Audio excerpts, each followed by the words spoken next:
வணக்கம். நிகழ்ச்சி மூலமாக உங்களை சந்திப்பதில் பெருமகிழ்ச்சி அடைகிறேன். வாழ்க்கையில் வெற்றி பயனோக்கி பயணம் செய்து கொண்டிருக்கிறீர்கள்.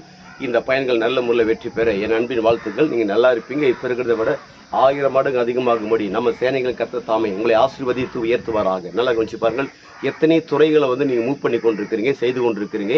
அத்தனை துறைகள் எனக்கு எப்படியாவது உதவி இருக்கணும். இந்த விஷயத்தில் எனக்கு ஒரு ஒரு உதவி தான் நல்லா இருக்கும், இந்த காரியம் எனக்கு உதவி தான் நல்லா இருக்குன்னு சொல்லிட்டு நிறைய காரியத்தை நிறைய பேர்கிட்ட எதிர்பார்த்தீங்க.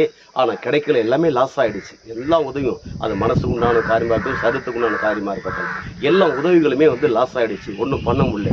இதுதான் சங்கீதக்காரன் தாவீது சொல்கிறான், எனக்கு ஒத்தாசை ஒரு பருவத்துக்கு நேராக என் கண்களை ஏறெடுக்கிறேன். எங்கே எடுக்கிறேன்? வானத்தையும் பூமி உண்டாக்கின கர்த்தரிடத்திலிருந்து எனக்கு ஒத்தாசை வரும். ஆம், உங்களை படைத்து உங்களை அபிஷேகித்து உங்களுக்கு இதுவரைக்கும் ஜீவனை கொடுத்து இதுவரைக்கும் உங்களை வெற்றியாளாக நிற்க வைத்திருக்கிற அந்த தேவனிடத்திலிருந்து உங்களுக்கு கண்டிப்பாக ஒத்தாசை வரும். கண்டிப்பாக வரும். என்னென்ன காரியத்துக்கு உங்களுக்கு உதவி தேவை அத்தனை உதவிகளும் உங்களை தேடி வரும். டுடே இன்னைக்கே உங்களுக்கு வரும். பாருங்க, ஒன்றும் கவலைப்படாதீங்க, சோர்ந்து போகாதீங்க, மகிழ்ச்சியா இருங்க. உங்களை இந்த உலகத்தில் ஆண்டவர் கம்பீரமாக நிற்க வைத்து அழகு பார்க்கும்படியாக தேவாதேவன் விரும்புகிறார். சந்தோஷமா இருங்க, வெற்றியா இருங்க. நோக்கத்தை நிறைவேறுவதற்காக தான் கர்த்தர் இந்த உலகத்தில் உங்களுக்கு உதவி செய்யும்படியாக இருக்கிறார். அந்த உதவி யார் மூலமாக, எவர்கள் மூலமாக இன்னைக்கே உங்களுக்கு தேடி வரும். மகிழ்ச்சியோடு இருங்க, சந்தோஷமா இருங்க. நம்பிக்கை விசுவாசம் விட்டுடாதீங்க, அதுல உயர்ந்துறீங்க.